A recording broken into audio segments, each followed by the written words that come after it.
నేను ఆస్తి కోసమో డబ్బు కోసమో ఈ పోరాటం చేయట్లేదు. ఎందుకంటే ఇది పోరాటం కూడా కాదు, ఇది ఆత్మగౌరవానికి సంబంధించింది, నా భార్య పిల్లల సేఫ్టీకి సంబంధించింది. ఇది నాతో ఒక మగాడిగా నాతో డైరెక్ట్గా వచ్చి నాతో ఏం చేసినా పర్వాలేదు.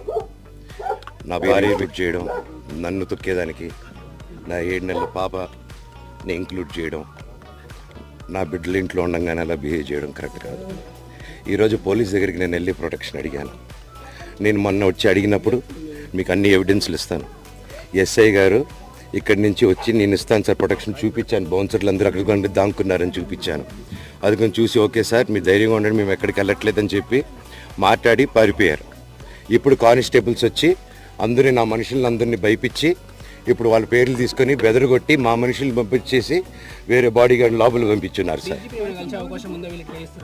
ప్రపంచంలో నా అందరినీ కలుస్తాను సార్, బయలుదేరుతాను.